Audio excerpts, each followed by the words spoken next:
Hello, hello, hello. Yeah, yeah. Hi. Oops. Okay, what's up? What is up, guys? Alis tayo ngayon. Punta tayo sa HQ ng Retro Boys Laguna, no? Okay, guys. So, may nagtatanong pala dito. Yun naman yan, guys. So, dati kasi may nagtanong paano ko daw dinadala yung extra helmet. Dati, naglalagay ako ng net dito. Pero kita nyo naman, ayun ang resulta, no? Tapos, ayan. Tapos, no, hindi na ako ng mga nilalagay dito na ano-ano, net. Para yan, ulagyan ng helmet. Ginagawa ko na lang, guys, dati. Nung stock pa yung seat. Fuck, ang ina may umipot. So dati nung naka-stock seat ako, di ba meron niyang parang ano dito, tela. Ay, parang ano ba yun? Basta parang belt sa stock seat ng CR152. So doon natin sasabit yun. Pero ngayon, dito sa bag. Ganun lang. Guys, maglalagay ng mga ano dito. Wala no choice, helmet. Sabit nyo na lang sa bag nyo. Kasi sa akin, wala rin ako mapaglagyan eh. So yun guys, what's up? Pupunta tayo ngayon sa Cabuyao, Laguna. Punta tayo sa Brewsome Coffee. Wala lang, pick-up tayo, no? Init eh. So, hindi pala nakakaalam sa inyo guys, no? Naging member na ako ng Retro Boys Laguna. Kung naririnig nyo or nakikita nyo sa mga groups ng mga Kiway, no? Ng Rusi. So, naging member din ako dati doon, no? Yung Retro Boys is Laguna guys, no? Sa Cabuyao, Laguna yung parang pinakatambayan nila doon, yung tambike. Okay, daan na tayo. So anyways, located yun sa Cabuyao, Laguna, no? Sa may, doon madalas sila magtambay sa may Brewsome Coffee. So ang story niyan, na-recruit doon or paano ba ako naging member doon dati, si Miko. So parang isang beses naaya niya ako na meron doon ng event sa amin na rin. Yun, sama-sama ako, no? Kasi yun nga, classic group. So first time ko yun kasi ako guys, sobrang talaga ako eh, mahihayin. So parang first time ko maka-attend ng ganong event, no? So parang ano man tawag nila yun, parang first official tambay ka tayo, limutan. Pero ayun, parang di pa ako nagbo-vlog nun guys, parang ako na TikTok. So mahihayin. Actually hanggang ngayon mahihayin ako eh. Ewan ko ba kung ba't mo ginagawa ito eh.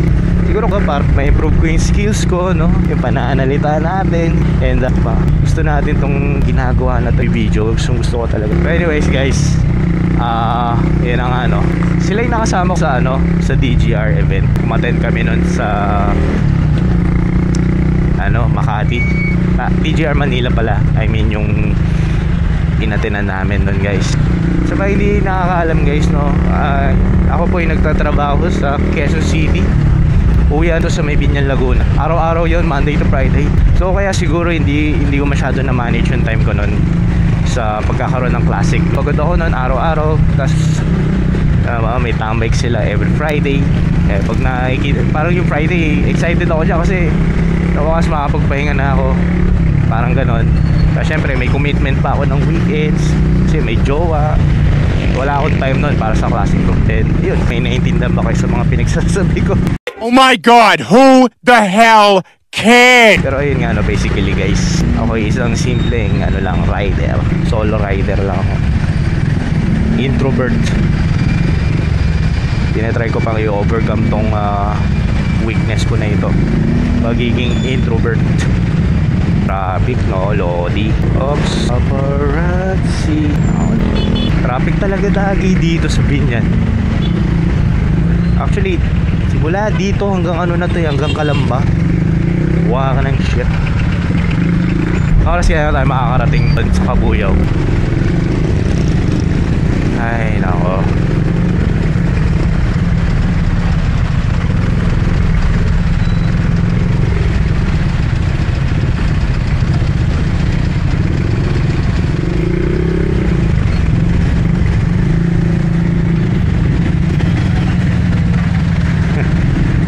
Nakaligtas tayo.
Gasa-gasa sa ngayon. Sa... Yun lang. Ayun lang, Lord.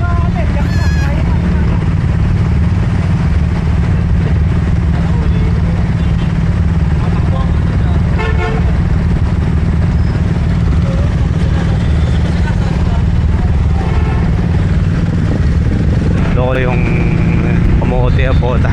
Sabi niya, akala niya daw huhulihin siya. Pwede ka nga hulihin kasi tangin na improper yung pagsusuot mo ng helmet.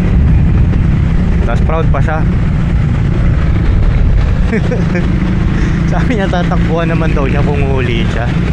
Diba? Gago rin, no? Lolo ko bota.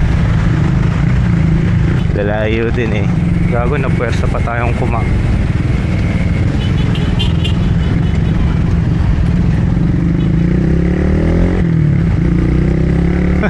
Gagong tanga-tanga ko. Nagstay ako sa right lane.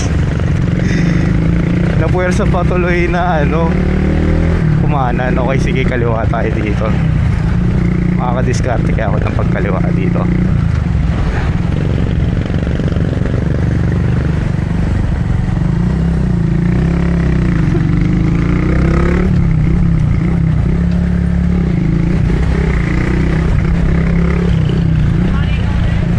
Tanga ko dun sa part na yun, Kotak.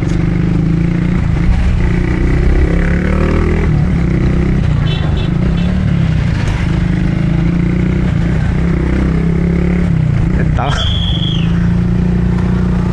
Yan, daldal ka pa kasi nagdaldal. Oy, Evo 3. Oy, Wigo na naka-stance. Solid. Up, XSR 900. Grabe naman. Easy Brad. Gustong gusto ng mga, hindi ko mag-get sa mga magawa ng ganun sa helmet, full face, hindi nila sinusuot ng tama. Kasi kung ang rason nyo, kasi mainit, ba't kayo nag full face par? Pwede naman kayo bumili ng half face. Tawang ko pa. Tapos meron din naman yung ano bang tawag, naangat yung red back. Diba hindi full face yung tawag dun eh. Nakalimutan ko par. Uy, lechon, lodi. Ang huwag ka lang nagka-counter. Bagay, delivery kasi yan, kaya kailangan magmadali. Tangina, huwag ka lang mababaga dito sa counter. Solid dyan par. Honda Civic. Grabe ba? Yung lechon.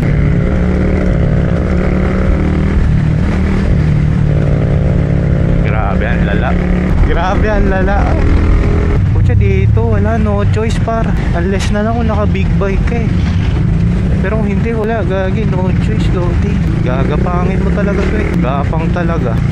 17 minutes na lang, malapit na. Ay, kinakatakutan ko.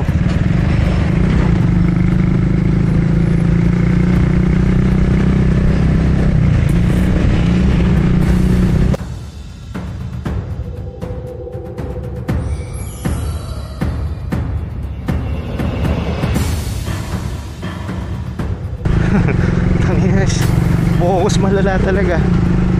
Nakakatakot to.